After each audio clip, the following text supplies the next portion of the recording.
Hello there. If you can all hear me, then this is a success. It's success. Yeah, it's me, the Ultima. This video is more of an update video. If you guys haven't seen my channel, I've deleted a few videos, I've uploaded a video. In fact, the video I uploaded was of this game. It was the first 8 minutes of the game that I played through. Mostly because I just wanted to upload something because I haven't uploaded in a long ass time. So I thought I would put something, or like I would upload a video that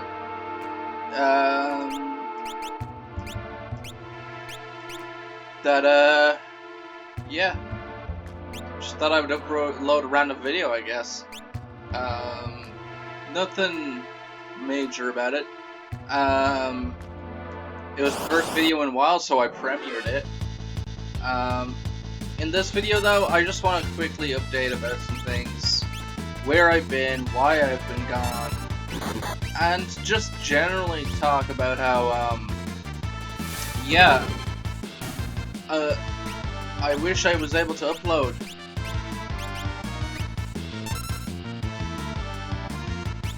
I forgot I can multi-target. Get him next time, I guess. So yes, if you guys wanted to know where I was and what I was doing, well, one, I was taking a break because after the last episode of Persona 5, which was Persona 5 episode 14, if I remember correctly, I was burnt out, and I also didn't like the quality of the video. The gameplay was fine, but my commentary wasn't being heard, and that's the same with Ultra Despair Girls. Like, my commentary wasn't being heard. The gameplay was being heard. Like, the audio for that is recording fine, and the video is recording fine, but I just, you know, you can't hear me at all, right? So I was thinking, you know, fuck this, I'm gonna take a break for a while. And so I took a break, I rested up, I came back, you know, I tried recording a whole lot of things, but yeah, the re-recordings didn't go too well. So here's my first thoughts, my 2 cents on this, right? And that is,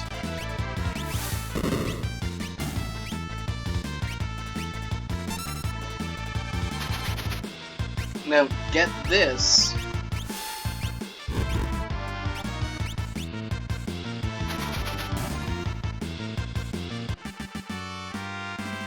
Just gonna level up here, or gain some money, or whatever it is. So get this, right?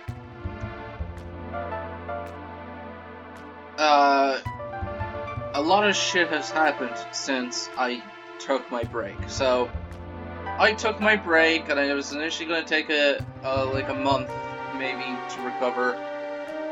Takes me like almost 6-7 months, right?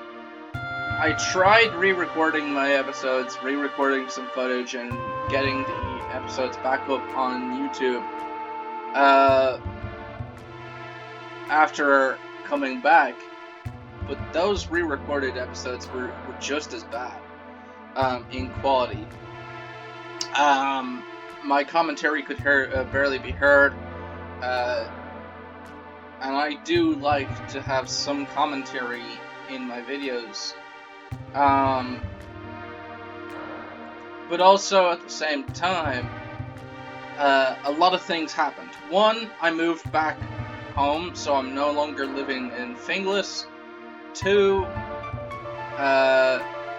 I did that for a particular reason, and that was to get away from my older brother, because me and him were starting to literally kill each other. Like, it was getting to the point where we couldn't live together anymore, because if we tried, we would have fucking killed each other, and that would have been the end of it. So to avoid the bloodshed and the murder, I moved back home for the time being.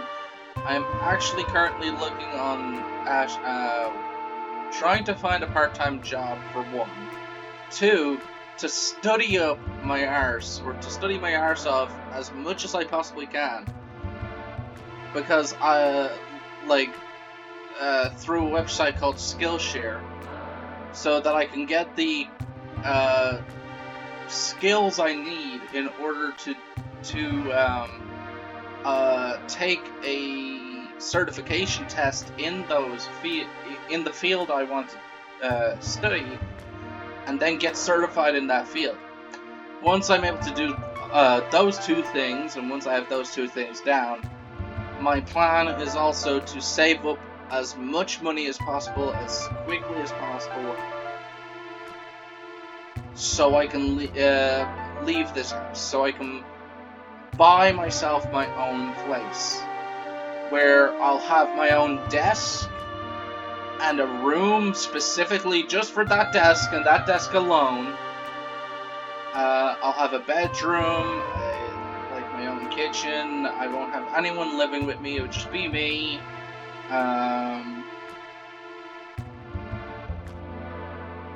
And because it's me, you know, and just me, you know, the house will have barely like a bare minimum of like requirements. That's all I need.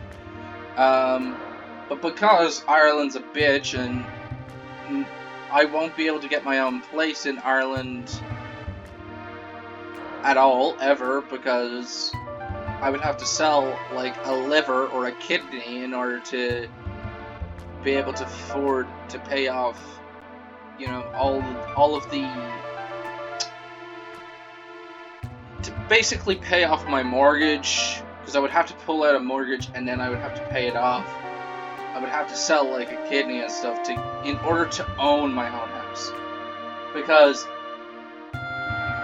fun fact, my generation, if I wanted to own my own house in Ireland, as someone of my generation, someone around the same age as me, around 25 years old or whatever, if they wanted to own their own house in this day and age in Ireland, they will never be able to do that. Not unless the prices of houses go down, or the amount of money that people my age make go up. So unless that increases by a significant amount, then there's no fucking hope. So that's why I'm going to do this magical thing and find a place abroad. Yes, I know moving abroad takes a lot of work. It requires visas, it requires moving forms. It's a whole process in itself. Like there's so much stuff going into it. But I'm gonna hopefully move to somewhere cheaper, economically, where buying a house is actually reasonable within my lifetime. So there's that.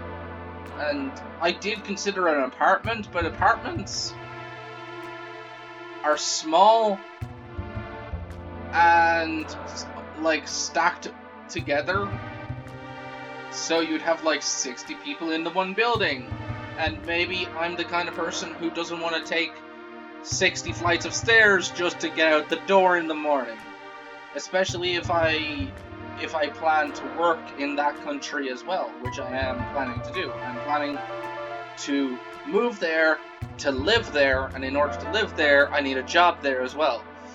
So, in that sense, if I have to go down 60 flights of stairs every time I need to go for work, I would have to be waking up at 1 o'clock in the morning. I'm all like, that's crazy.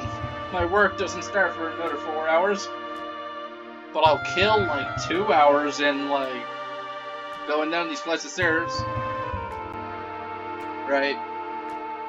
But I'm like, I want, you know, a reasonable place to live, and also it just so happens that every apartment for sale is nowhere close enough to all of the current vacant or the country I'm looking to move to. All of the current vacant jobs within a nice area, like within a convenient area, like within an area that is close to a huge amount of amenities. Because here's the thing, I grew up here in Blanchardstown, right? And growing up in Dublin, you're surrounded by amenities, right? You're surrounded by shopping centres, pools, you name it, gyms, you know, there's a lot of traffic flow. And I'm used to that, right? So, moving somewhere that I have a little bit more familiarity with, in the sense that there are similar things in my environment, like around in my environment, that there are, you know,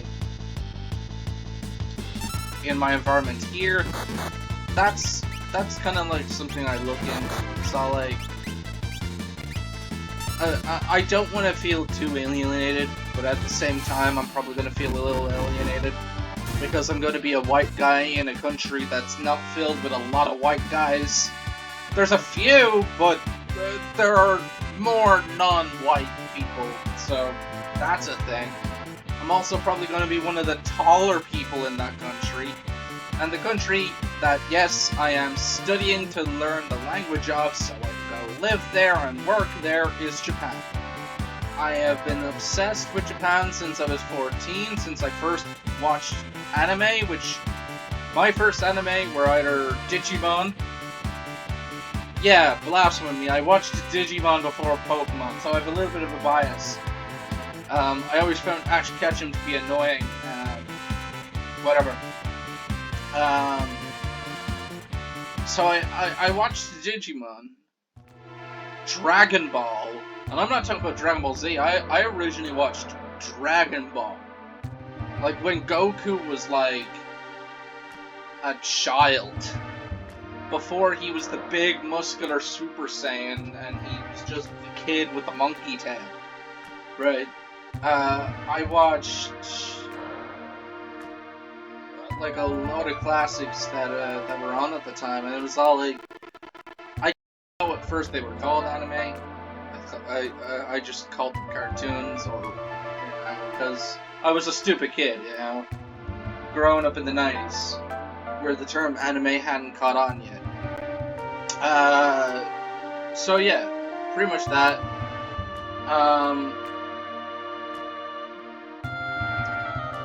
And ever since then, I've been infatuated with anime and the people who make it.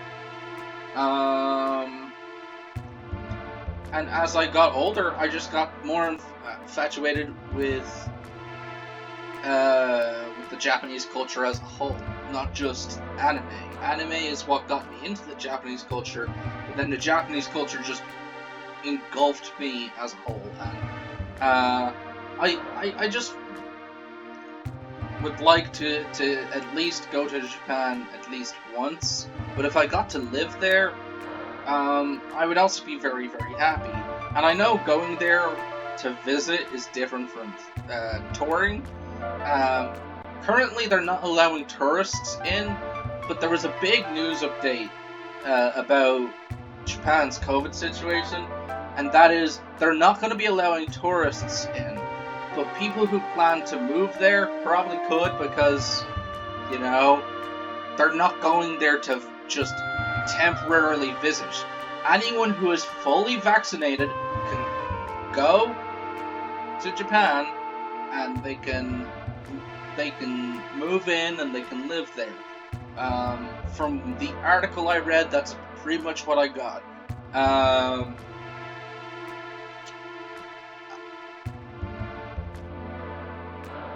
But then again, there is plenty of fun things I've seen some YouTubers who are living in Japan have done.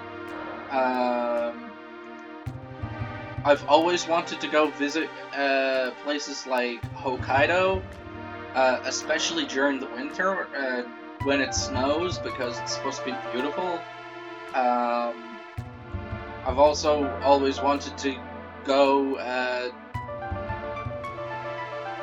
just throughout the countryside of Japan on like a trip or something. And if I was to live there, I could take all the time in the world to do all of that stuff.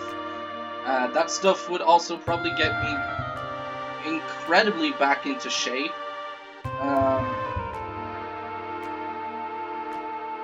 In fact, I've never really been in shape my entire life, but it'd be a change of pace. And also, there's jack shit to do in Ireland. Like, Ireland has jack shit to do anyway. Nothing fun.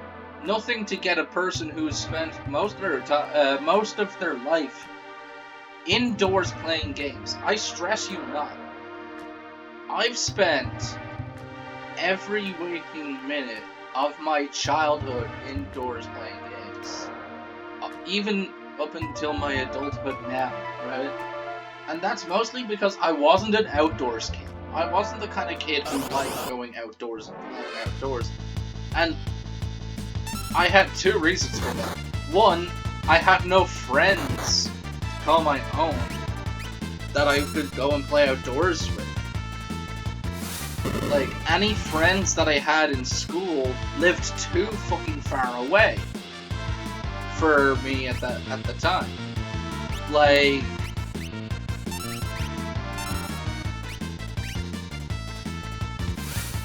and that was the issue, that was the problem, is they lived too far away, and I couldn't go to see them, I couldn't go and play with them. So when I was younger, I was stuck to living inside, or playing inside, because none of my friends lived near me. And that stayed true for many years in primary school. I didn't start getting friends that could that I could actually hang out with outside of school, until my last 3 to 2 years of primary school, and then at that point, I was like 13, 14 years old, so it didn't really matter.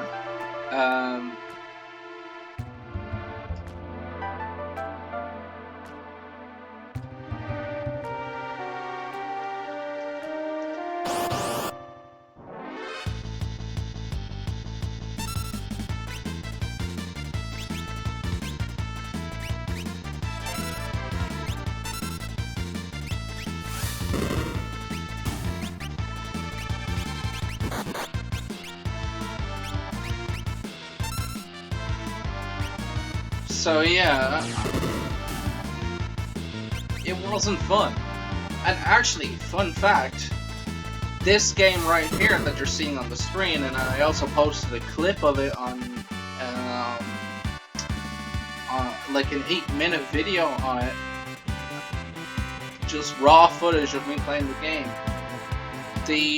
This game was probably one of my first video games on console. Yeah, I had a Game Boy, and my first video game ever was Pokemon Silver, if I remember correctly.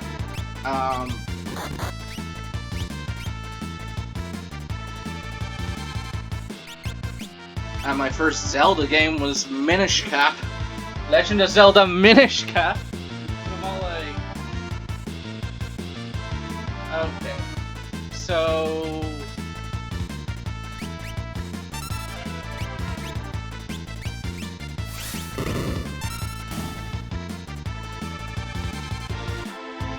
how exactly...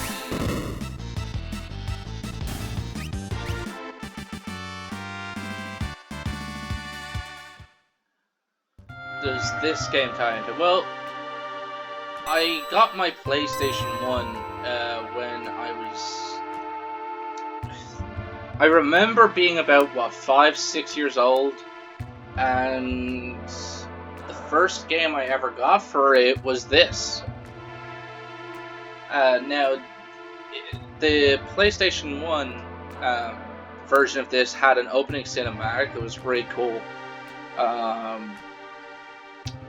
And the cinematic starts off with our girl Tara, which is the green-haired girl that we have in this girl. That's actually her name. It's not question mark. Question mark, question mark. Biggs and Wedge first setting out, and it shows them leaving this big mechanical facility. Stuff like that. It was really cool cinematic. Really cool.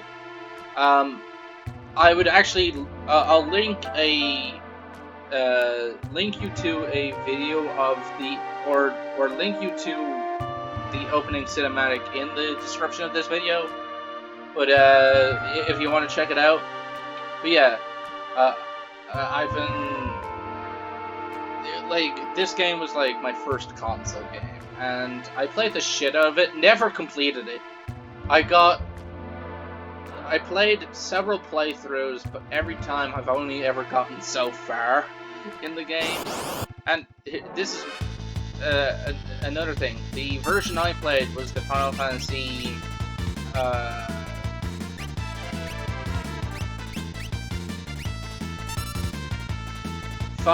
VI for the PlayStation, but this game was originally played on a Super Nintendo Entertainment System. So, the SNES, right? That's what this game originally came out for, the SNES.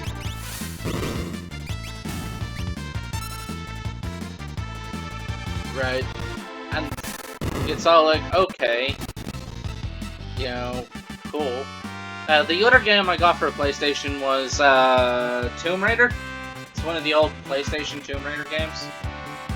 But I remember playing this one the most and having fun with it, no matter how far I made it into the game. I guess as a kid, I just didn't have the attention span to finish the game. I was like 6. Although the PlayStation version of this game did also come with another feature. Hold on.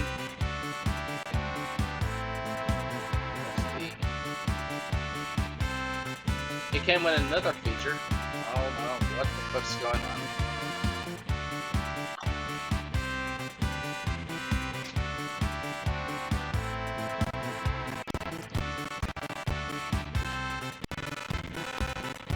And that feature was, why is the controls stuck?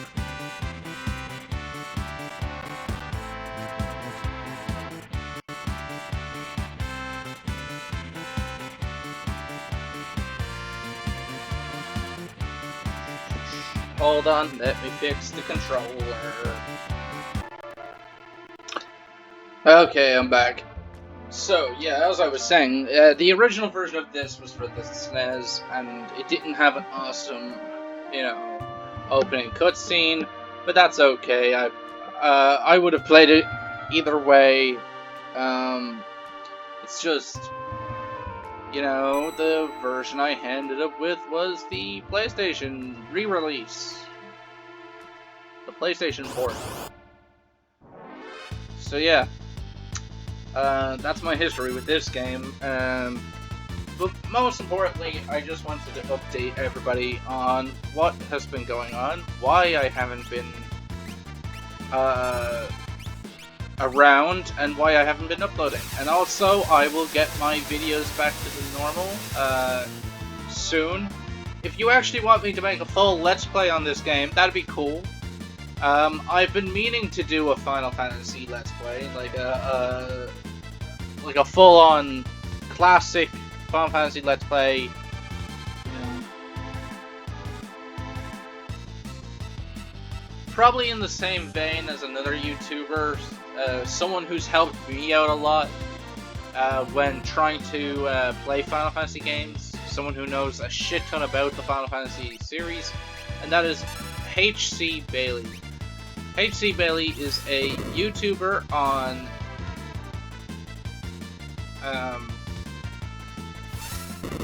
who does a lot of content on Final Fantasy, but that's mostly because it's a part of his whole channel where he does Let's Plays on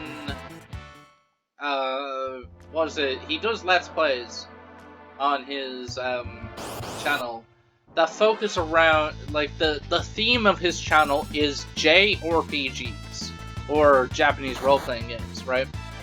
Which Final Fantasy does count as that, but he's played other games outside of the Final Fantasy franchise.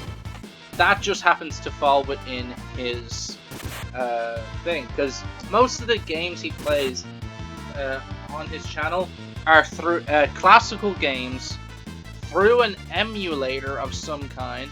I'm actually currently playing mine on an emulator, but that's just me.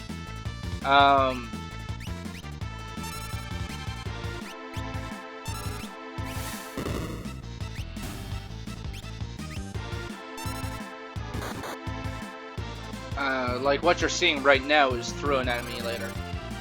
Because I don't have my PlayStation 1 anymore, so how would I play this at all? And I don't even know where my copy of this game for the PlayStation 1 is. I've been following him for quite some time.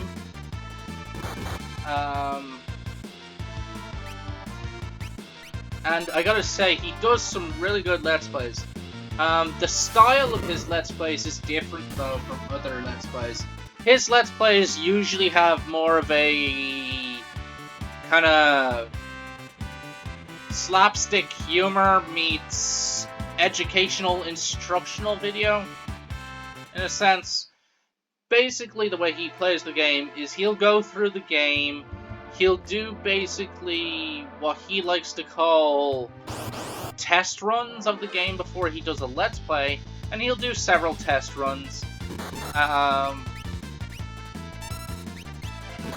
You know, and yeah, he'll go through the game like very roughly and quickly in his test runs, and then he'll do the Let's Play. But in his Let's Plays, HC Bailly's whole gimmick is, yes, he'll make references, he'll make jokes, he'll, you know, be a bit of a goof sometimes, but the main drawing point is essentially teaching you the ins and outs of where everything in the game is. So if you're 100% completionist, if you're one of those people who wants to go their way to 100% a game, and it's a game he's played, you know, he'll tell you how to get basically 90% of the stuff you need in order to 100% it. He doesn't always 100% the games. He gets very close to 100%, but he never goes for 100% directly. But in a sense, he's kind of like a living walkthrough. Essentially, he's like, if you're one of those people who remembers video game guidebooks, so you can go down to the shop, right, and you'll see this guidebook there called maybe like maybe the book will be a book for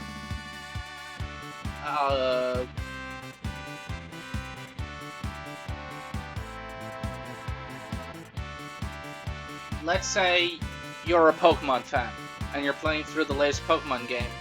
Well, this guidebook tells you what types the gym leaders are, tells you what types are effective against those gym leaders, and also tells you what moves the Pokemon the gym leaders have, as well as what health items they might have as well.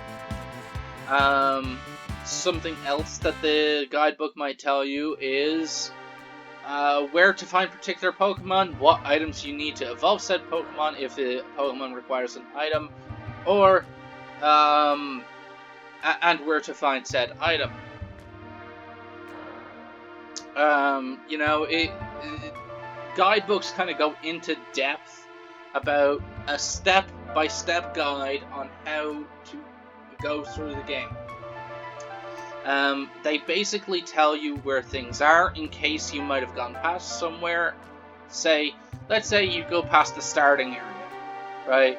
And there's a hidden item in that starting area that you can only get to by going over to the left, hugging the wall for a little bit, slipping into a secret passage, going up through that secret passage, turning left, going up, turning right, and then you enter into a completely different area that was hidden using,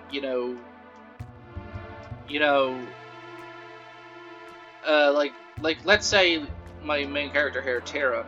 If I was to go under this bridge and turn right, and if there was a hidden passage here, I'd be able to walk through that hidden passage until I found the treasure, right? And that's pretty cool, right? And so that's essentially the concept we're going with.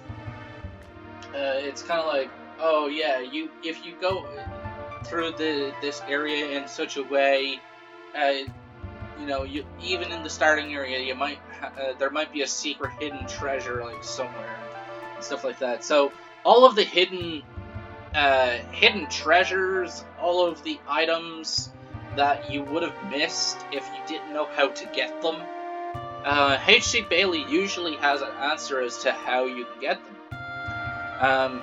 It's like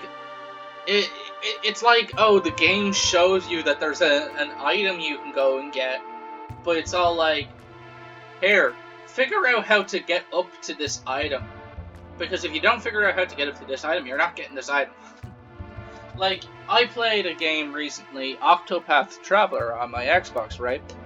And in one of the early stages, you've gone through this canyon-like area, and up on the top of a fucking cliff is a treasure chest. It took me hours to figure out how I was supposed to get on top of that cliff, because they do not tell you anything. The path up onto that cliff is well hidden, and you actually have to go out of your way to hug each and every single wall until you find the right spot where you can go up the back and up and around the back and up the cliff, up the path to the treasure.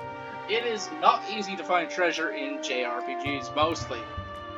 And H.C. Bailey does a great job in telling you, where you can find them. Also, he comes in handy if you're struggling with a boss. Let's say you're going up against a really, really, really tough boss in the game. He'll basically walk you through how to beat the boss, and it actually gets easier, And some people might say that makes the game too easy. And I'm all like, well, JRPGs are made hard on purpose. Like, there are barely any JRPGs, or there are barely any RPGs made in Japan, especially by Square Enix. Every JRPG Square Enix makes is hard as balls if you don't know what you're doing. Like, the tons of times you'll get stuck on something. Like, I was playing Final Fantasy X a while back, and I got to the point where I got to the Thunder Plains. I was walking along the Thunder Plains, right? And then and I got to the point where I could save the game and I could take part in a minigame, right? I started taking part in the minigame, right? In order to complete the minigame and to get the best reward from the minigame,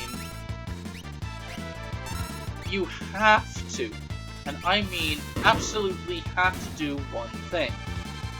Dodge 200 lightning bolts in a row, consecutively, without any breaks.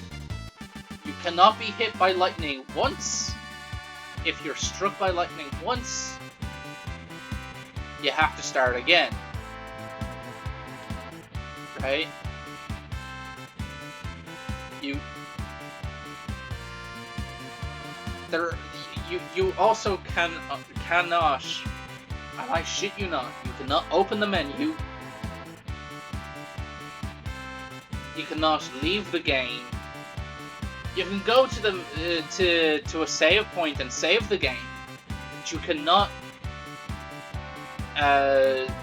like, it won't save your progress. You can go for maybe 100 dodges, go up, save your game. If you were to leave the game, those 100 dodges get reset, and you have to do it again. So you can save your game and you can save your progress, but when you load in your game, unless you've already gotten the item after 200 lightning dodges, you're not going to get the item because your counter has been reset, so you have to start from zero. And it's not something that's easily kept track of. I tried many times to just keep track of it, you know, but it's not that easy to keep track of. And yeah, there are certain tricks that you can learn. I finally eventually got the item I was looking for. It's a super special rare item. I finally got it, but it took a while. And it frustrated me to all ends. Right? I thought the Blitzball minigame was bad, but this one is probably even worse. Right? Because it is horrendous how much you have to go through in order to even, you know, do anything in this game. Like, because if you don't get this special item from this minigame, you don't get an ultimate weapon. And ultimate weapons are literally the most powerful weapon in the game, and basically getting an ultimate weapon in a Final Fantasy game is like the ultimate reward. It's all like, all that hard work that you put into, all of those hours you put into in the game, they finally paid off. And God be damned, would I give up on that? No, I'm not giving up on that. That is something, every time I play the game, I have to get, in order to get the ultimate weapon for one of the characters. Because that ultimate weapon is the, like, you only get that one ultimate weapon for that one character, right? There are several mini-games, and each one is tied to getting an ultimate weapon for a different character.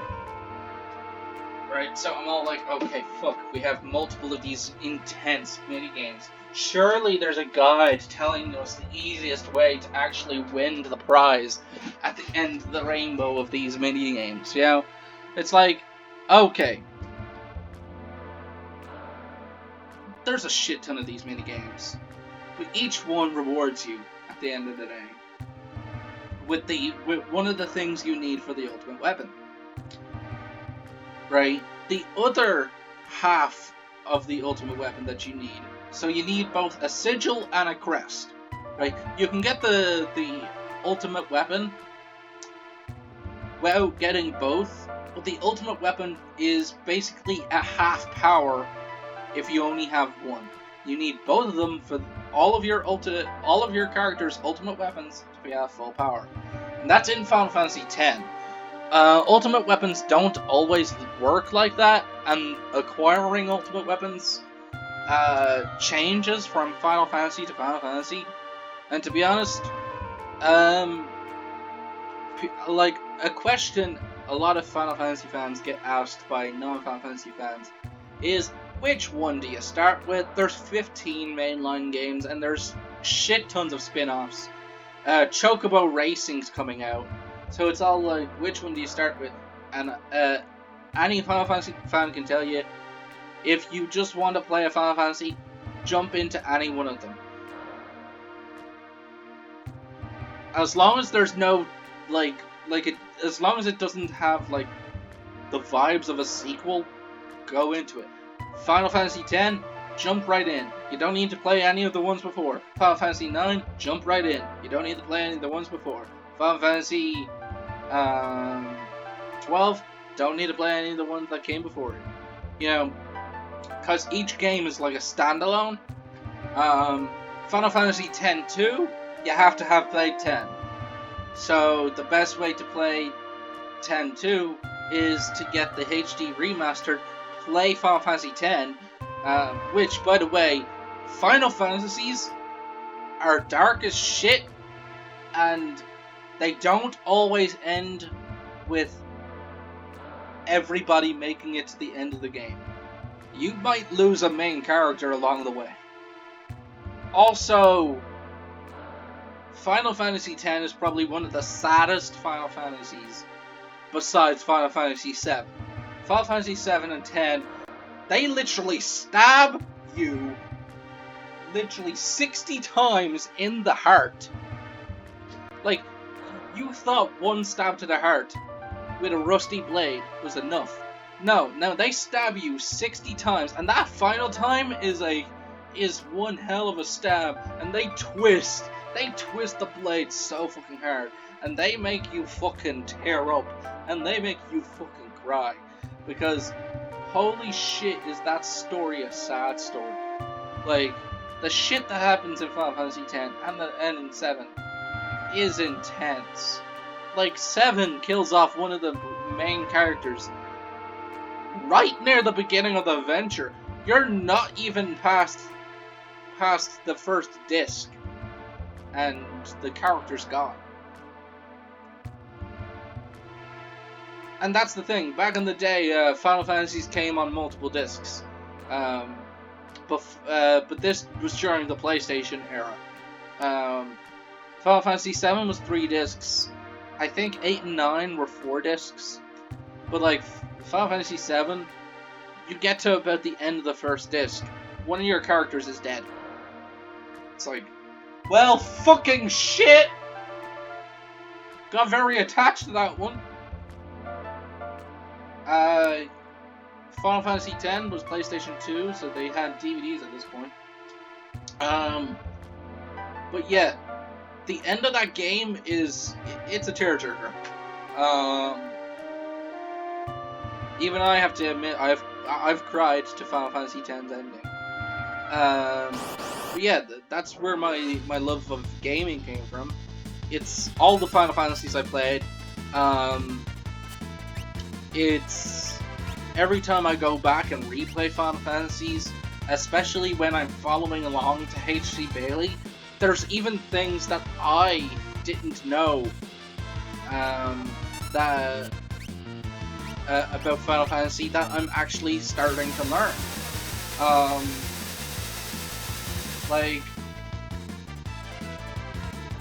Like I'm only just learning some stuff about Final Fantasy now, like in my 20s that I didn't know before, and I thought I was a really big fan of Final Fantasy before this. So it was kind of like, yeah, you know, and here's the thing. Like, that's probably the reason why I've always wanted to become a games designer. Like, I've had a few different ideas of what I wanted to be over the years when I was younger, but now that I'm in my 20s, I want to be a games designer. Especially since, especially one in the same vein as, and one that has this that makes people feel the same way I felt when I grew up, right? That brings them happiness. It's kind of like, I know it's a little sappy and a little cheesy, but it's all like, I want people to experience the exact same joy that I felt when I played my first Final Fantasy, or my first RPG in general, which was Pokemon Silver, right? And where were those games made? Japan. No wonder I became infatuated with Japan. It's because Japanese developers made the games that I loved the most growing up, and they made me very happy. So being able to give back to to the content creators, or being able to give people, or basically give back to the content creators that gave me happiness, kinda, by giving others the same experience that I experienced. I know it's a little sappy and stuff, but I don't fucking care. I want to make games that people enjoy, and in order to do that, I need to learn how to do so. I've been studying my heart out for the past couple of months, really knuckling down on it, so hopefully one day I will make something that people like and enjoy.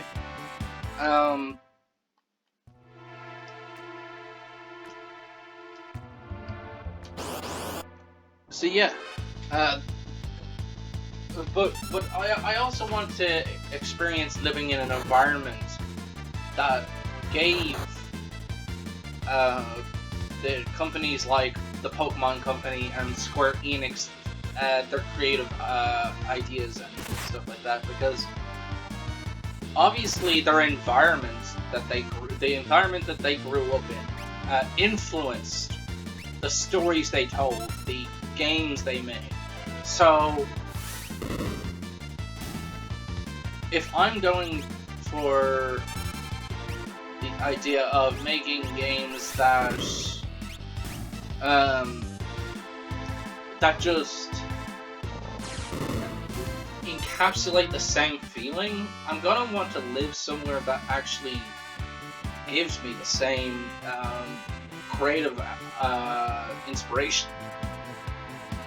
And of course, I have my own ideas for plots and stories. I'm not just gonna straight up copy and rip them. But you know, yeah, that's essentially how I like how I think. And yeah, that's been my update video. Hopefully, you guys can make sense of it. It's like all I've been doing was recording footage and rambling on about my dreams and aspirations, and I hope you guys can see how my dreams and aspirations are connected to my plans for the future. Everything from my finding a part-time job, to studying my heart out, to figuring out how I'm going to get myself moved, to earning the money to move, all that stuff. And to getting a part-time job so I actually have a job ready to go when I'm there. So with all that said, yeah, I'll see you guys in the next video.